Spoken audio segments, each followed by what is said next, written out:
name is Courtney, and I'm very passionate about helping women with invisible illnesses realize that you can still lead a pretty healthy and active lifestyle. It's just not going to be the one you had a vision for yourself. But time marches on. Sitting around on your ass feeling sorry for yourself's not a winning strategy. Excuse me. So I'm having quite an adventure today. I've been having some baking mishaps. So of course, let's tackle something new. Now, I used to have a bread machine and I made bread a lot. However, I no longer own a bread machine, and now I have to bake with gluten free flour. And I've been wanting to make bread for a while. I've had all the stuff, and I've been so intimidated. And I finally just said, the hell with it today. And I jumped in, and my bread is rising right now. And it looks like it's supposed to, I think. But I had some mishaps. So first, I get it all put together, and I'm looking at it, and it was not. It was supposed to form a ball. It did not form a ball. It was too dry. It was very crumbly. Well, hell. So then I added some water, and I added too much water, and it got too sticky. And I only added it a little. It's not like I grabbed a half a cup or anything. I was adding it a little bit at a time, but I guess I got impatient with my little bit. Then I added a little more flour, and I finally said, to hell with it. And I just put it into rice. So cross your fingers. See, here's the thing. I really love bread. I know carbs, I understand that, but I love bread. I have to be gluten free because of my thyroid issues. The only way I'm going to get good bread that's gluten free is if I make it myself. So, it's just something that I would like to learn how to make good bread. But yeah, the gluten free flour is a very different, it's a very different animal. I've noticed that just making cakes and brownies and stuff. And yes, I bake a lot. I bake things I don't need to eat. I'm well aware of that. But baking is one of my coping mechanisms for the Alaskan winter. And until you spend a winter here, I frankly don't want to hear your opinion on it. Anyway, let's talk about 8 things you should remove from your life if you want to be happier. This information, by the way, is from lifehack.org. Number one, excuses. Stop making excuses. You've got to accept responsibility for where you are.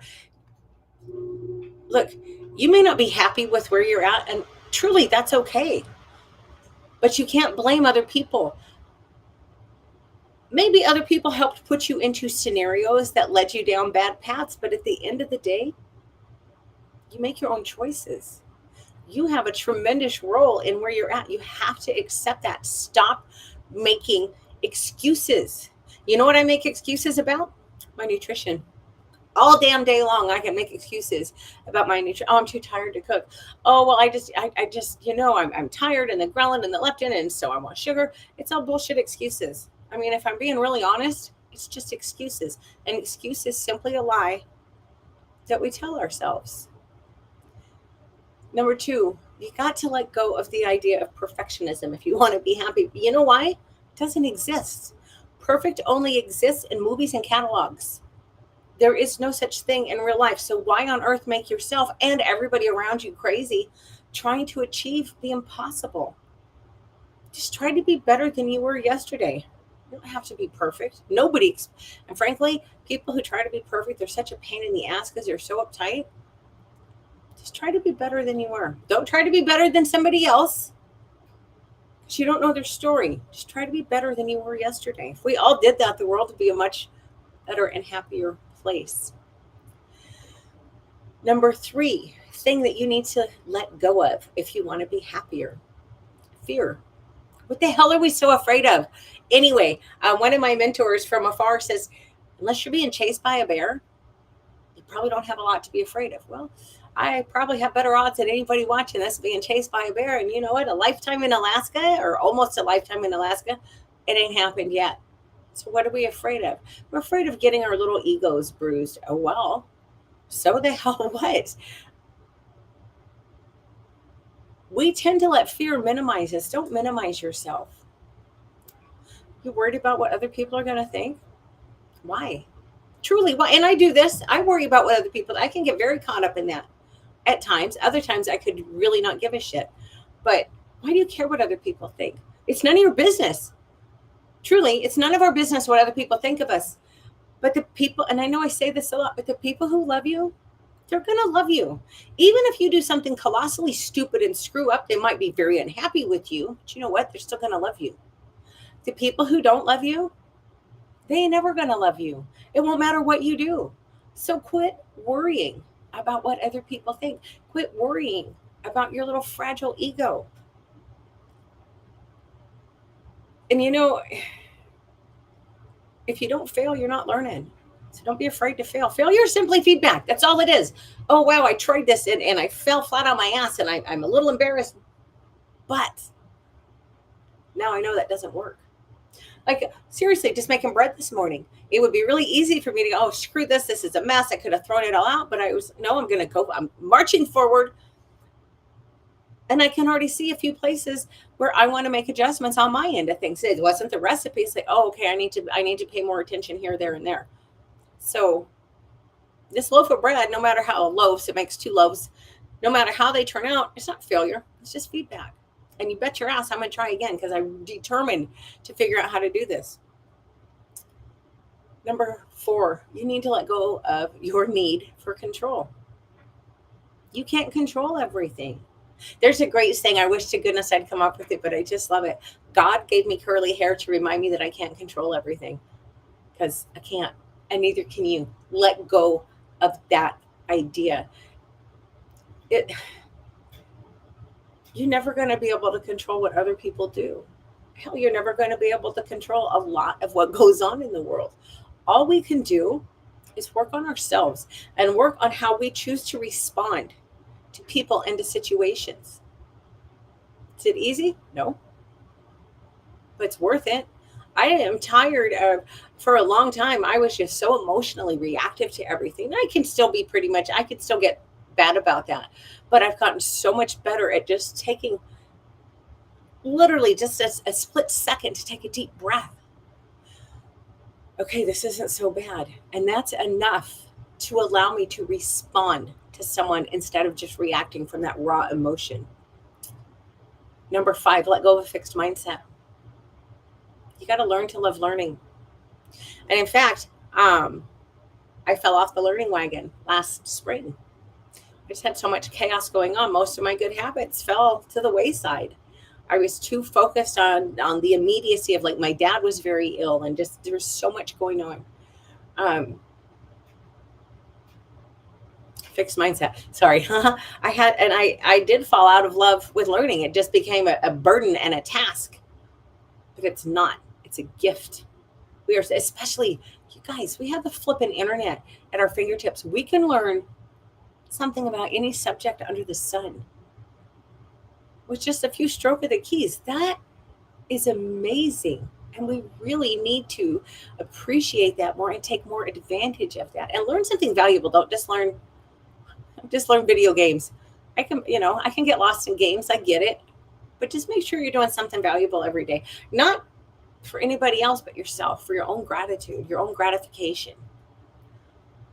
Number 6, you have to let go of the desire for overnight success, because unless you win the lottery, there ain't no such thing. I had a girlfriend who works in tech, and she got really irritated with me when she heard me say this a few years ago. And she said, "That's bullshit, Courtney. Look at all these tech billionaires." Okay, let's look at them. Not a single one of those people sat down at a computer, opened it or powered it up for the first time and was able to do whatever work that they've done to make them so successful. There was a lot of hard work that went on behind the scenes for them to learn their skill set. There is no such thing as an overnight success. Some people are luckier than others, but you know what? They usually create their own luck. Luck favors the prepared. Opportunity knocks. You got to be ready to open the door.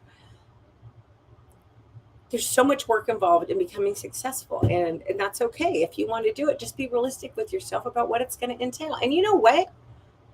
Maybe to you success, oh, Courtney, I don't want to put in a bunch of work. But you know what? Maybe to you success isn't having the highest paying job or having the latest flashy car. Maybe to you success is being able to spend time with your children, or being able to spend quality time with your spouse. Maybe it's volunteering in your community. Success comes in all shapes and sizes. So also make sure that not only do you let go of the idea of overnight success, make sure whatever you're striving for, that it's really what you want. And it's not what you're feeling pressured by outside forces to do. I went sidetracked. Squirrel. Number 7, let go of toxic people. Now, one of my former mentors, and she's just former because I've just changed and we've just gone different directions, and that's totally fine. I don't have any ill will towards her, and she frankly has no idea who I am, so it's fine. But she doesn't like the term toxic people because she thinks everybody is inherently good, and I agree with that to an extent. But there are some people out there who are so damaged, they're so traumatized that they are toxic to everybody around them. You have got to ease those people out. Please don't be mean to somebody, but try to gently ease them out of your life. And it's somebody, like it's a family member, or maybe it's someone you work with that you can't completely eliminate from your life. You're going to have to set boundaries. You're going to have to set boundaries. You're going to have to stand behind those boundaries. And it is not going to be easy because the people who are used to walking all over you, they're going to resist when all of a sudden you politely but firmly say, no, I'm not doing that. Number 8. This is a big thing for people, I would imagine, with all chronic illnesses. But when I was diagnosed with fibromyalgia, this literally was part of the initial conversation I had with my medical team about how my lifestyle had to change. They said, Courtney, you need to learn how to say no. What? You need to let go of the need to say yes to everything. Look, the more things that you say yes to for other people, the less time you have to spend on things for yourself. Now, I'm not telling you to be selfish, but those of us who deal with health issues and those of us who are people pleasers, we will agree to stuff. The people pleasers are going to agree because we want to make you happy. The fibromyalgia patient is going to agree because we know we can't do the things that we feel we should do. We certainly know we can't do the things that the people around us expect us to be able to do. So it's really easy to, I'll promise all the things. Well, guess what?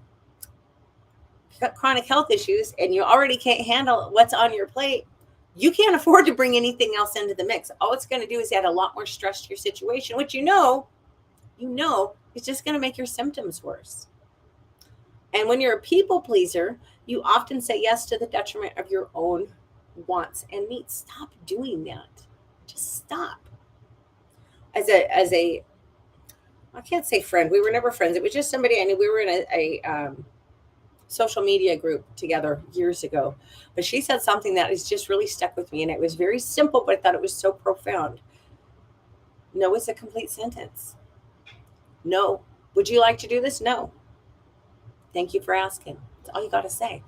Now, the reason that hit me so hard, I'll be honest, is I'm a huge people pleaser. And I'm always wanting to go into explanations. Well, I would love to help you, but you see, no, thank you for thinking of me, but no, I'm not available. That's all I got to say. That's it. Anyway. Oh, here, I got a bonus one for you. Number 9. Number 9 thing you need to let go of if you want to be happier. Stop freaking comparing yourself to other people. You have no idea what goes on behind closed doors. You only know what they've chosen to share with you, what they've chosen to show the world. And that's such a small sliver of who somebody really is. If you have to, you know what, by the way, if you start practicing gratitude, you're less likely to fall prey to social comparison. I'm just saying. But if you have to compare yourself to somebody else, I really urge you to find somebody who is less fortunate than you are. Not so that you can be, oh, look at how high and mighty I am, but so that you'll remember, wow, things might be tough, but I have a lot to be grateful for. I have a lot of blessings in my life. Anyway, that's all I have. I guess I should do a quick recap. 8 things you should remove from your life if you want to be happier. Number 1, excuses. It's just a lie that you're telling yourself. Knock it off. Now, besides, you know the truth. You know deep down what the truth is. So quit lying to yourself. Number 2, perfectionism. It does not exist. Stop chasing the impossible. Number 3, let go of fear. What the hell are you afraid of?